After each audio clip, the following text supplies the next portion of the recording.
Hi guys, and welcome back. Another glorious sunshiny day. We don't want to be in the kitchen cooking, so we're going to make another salad today. I'm going to show you how to make coleslaw because we're having it ourselves. And the one thing I don't like about coleslaw is all that mayonnaise. Mayonnaise just doesn't really agree with me.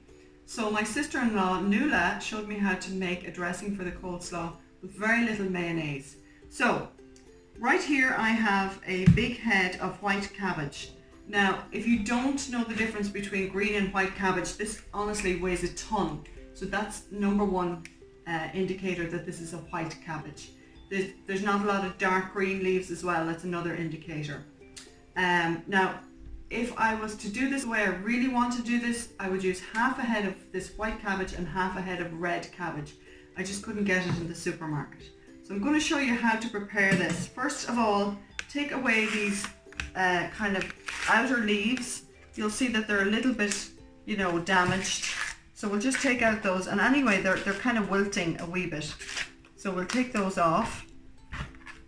And similar to how I showed you how to prepare a cabbage for the bacon and cabbage, you cut in to the cabbage and cut it in half.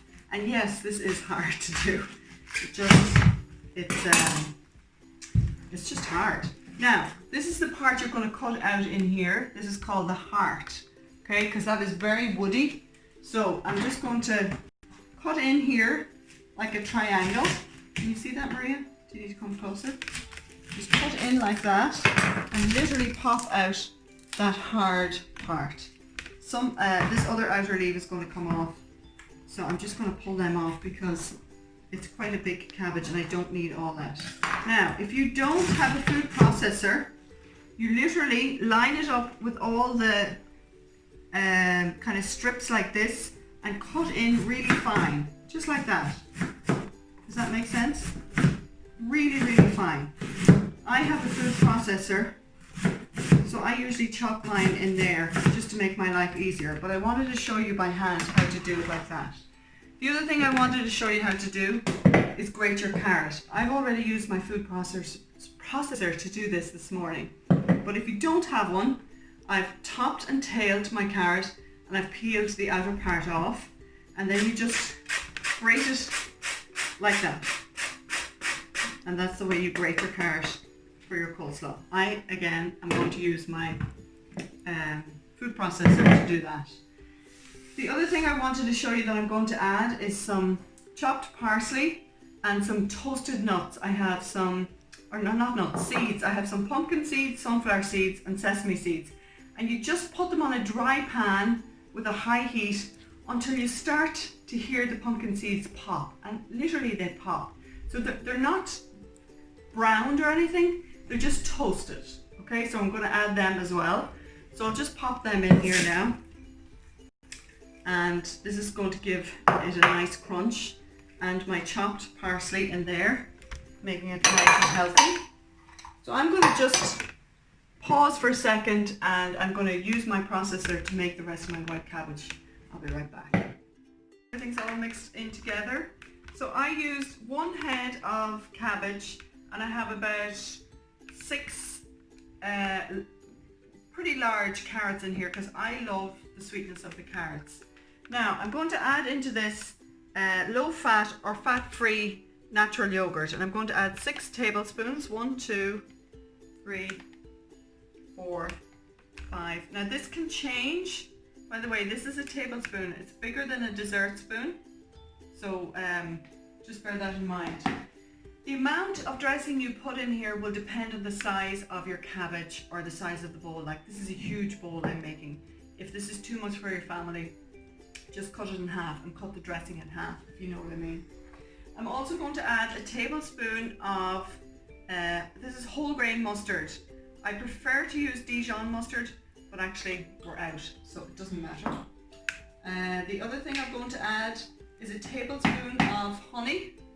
So I'm just going to squirt that in there, and that will counteract the sharpness of the apple cider vinegar that I'm going to add. And I'm going to add a tablespoon of that as well. Apple cider vinegar, did you know, so good for you. If you have sinus problems or anything like that, it's just disgusting, but it's very good for you. Next thing I'm going to add is 2 tablespoons of mayonnaise. If you have lighter than light mayonnaise, that's better for you again. I actually don't like it, so I'm happy to use the full fat mayonnaise because I'm using mostly yogurt. And then the last thing I'm going to pop in here is my black pepper and my salt, just to season. Now, you're probably wondering, why is there no onion in here? I would have always put onion in my coleslaw until Nuala, my sister-in-law, said to me that she doesn't, because it tends to be the first thing that goes off in the fridge is the onion. And I have to agree with her. I stopped using onion, and you know the way after a couple of days of coleslaw being in the fridge, you open the fridge, it's like, you don't get that now when you don't use onion. So that is basically my healthy coleslaw. We are on a healthy eating drive this week, for obvious reasons. We just had a great time during the start of lockdown, and now it is time. So we're having lots of salads.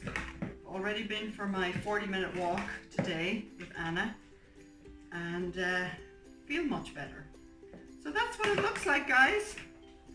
Lovely. It's actually delicious. It's even nicer than using just pure mayonnaise. Hope you all have a lovely day and enjoy the sunshine. I think this is the last day we're going to get in Ireland, so we're determined to make the most of it. God bless. See you soon.